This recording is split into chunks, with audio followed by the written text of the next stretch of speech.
my wife, si Hazel, is a full-time mom. Nakatutok talaga siya anak. Very rewarding to see them growing up na magagaling na bata.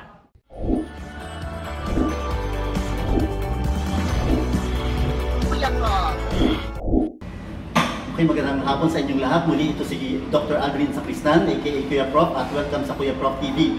Ngayon, pag-uusapan naman natin ang tungkol sa personal na buhay ni Nick bilang paligid ng pamilya, bilang tatay. Kumustahin naman natin siya. Ano yung relasyon niya sa kanyang mga anak at sa kanyang may bahay. Tingnan natin kung paano rin nakatulong sa kanya yung pagiging financial planner ni Nick, na kung saan mas madalas marami siyang oras para sa kanyang pamilya. Nick, kumusta? Thank you for inviting me again here. Okay naman. Actually, coming here, nagalaga pa ako ng anak, kaya mga 2 PM na kami nakapag-meet ni Kuya Prof. What I do, sabi niya nga, financial planner ako, but at the same time, I'm a father. No? So, very important sa akin yung nakatutok sa anak. No? My wife, si Hazel, is a full-time mom. Nakatutok talaga siya anak.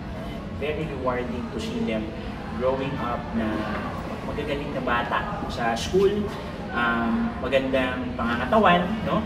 So ako, yun ang pinaka-important sa akin, yung maging healthy sila and lumaki sila ng maayos yung mindset. At ngayong hapon, actually medyo dapat maaga makabalik si Nick sa bahay dahil may practice ng moving up. Graduating yung anak ni moving up sila, iba yung graduation sa moving up. So usong-uso ngayon, moving up or graduation season ngayon with recognition syempre.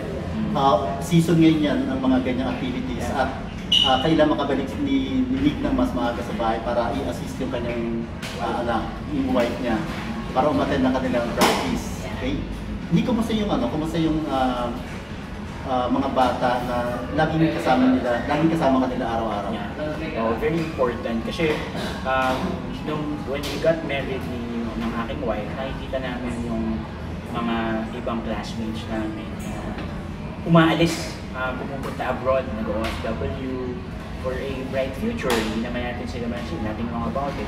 But kami, nag-usap kami ng aking wife, sabi ko gusto ko dito sa Pilipinas kasi may pagka-patriotic ako. Saka nakikita ko, kaya naman. Hindi ko kailangan umalis na ibang bansa para kumita ng maganda.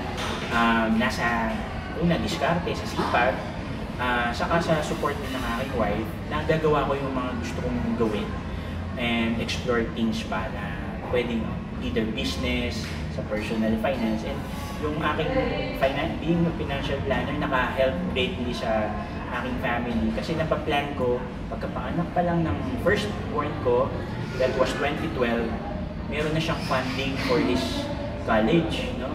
So, pero hindi po ako mayaman na yung simpleng empleyado lang po ako noong 2012, payday per payday, pero dahil natutunan ko yung personal finance, nag-iipon po kami ng wife ko, kaming dalawa, nag-work pa rin yung wife ko noon. She just resigned last 12 kami nag-married, last 2016 lang po. No? So, nag-iipon kami payday per payday for the future of our kid. No? So ngayon, wala nang work si Hazel? Wala na. Ilang years na walang work? Mga 1.5 year na rin. No? Matagal na rin. Oo, matagal na rin. And nakita rin naman namin yung importance ng tutok yung isa sa parent. Yan naman ina-advocate. Kahit isa sa parent. And nakikita ko rin, very important, ultimate sacrifice siya, she's a career woman. Pero nung napag-usapan namin, nagdaan na kami sa mga maraming yaya, maraming, alam mo yun, yung after day off, kung problemahin mo, babalik ba? Magpapaalam ba? No? And yung mga iba pa, may nakikita tayo sa TV, nasasaktan pa yung bata. No? So, isipin mo, paano ka mapapalagi sa work pagka ganun. No? So, we decided na mag-stay at home mom siya, and very rewarding naman yung my son, pagyayabang ko na po, 5th honor on their batch, number 5 siya. Very talented. Full batch, very talented. Kumakanta po ng Beatles, marami. No? And sa tula, and very active siya, no?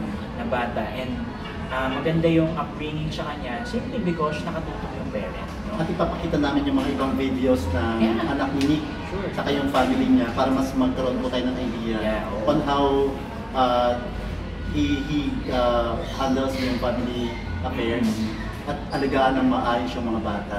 So napaka-importante na yung mga magulang ay full-time dun sa mga bata at bantayan sila. At least one, especially mothers. Mother. Kasi iba yung love ng mother, di ba? So, isang ina-advocate ko rin, pag nakita niyo yung aking Facebook page, Nepo Financials, is I'm a protection investment advocate. Meaning, protection investment, life insurance po yun, in short. You know? Growing up, hindi po ako naniniwala sa life insurance. So, kailan ka nagkaroon ng insurance mo? I got my first life insurance 2009. So 2009, 10 years ago. 10 years ago. Hindi pa po ako affiliated as financial planner na I was still working sa Philippine Star that time, you know, when I got one. Ikaw yung kumuha o pinilit kang kumuha? May taga life insurance industry doon, tapos lumapit sa akin dahil bago ko nakita, bagong mukha. And my father just got an accident that time, kaya rin siya nag-retire early, and may nakuhang claim. So sabi ko ba, okay pala ito na may claim yung aking father.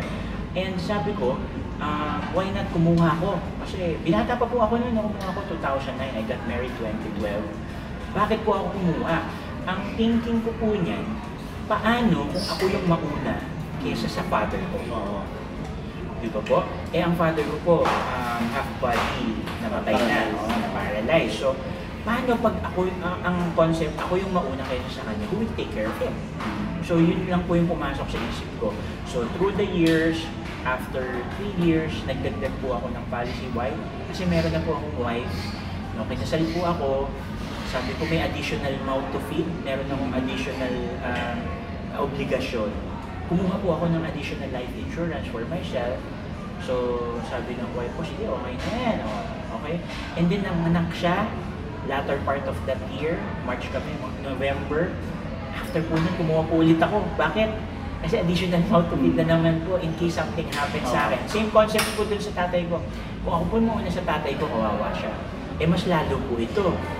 Itong mga batang itong pinanganak natin, paano po pag ako'y nawala? Huwag naman po, no? Pero hindi po natin alam. Ano yun kasama sa buhay. That's reality. Oo. So 100% po sa atin lahat mamatay. Nang po natin alam kung kailan, no? At paano. Only God knows. Pero yung pag-ano nga po ako, since advocate nga po ako ng life insurance, napasok po ako sa industry ng financial planning na may life insurance na may investment. So, very important po talaga.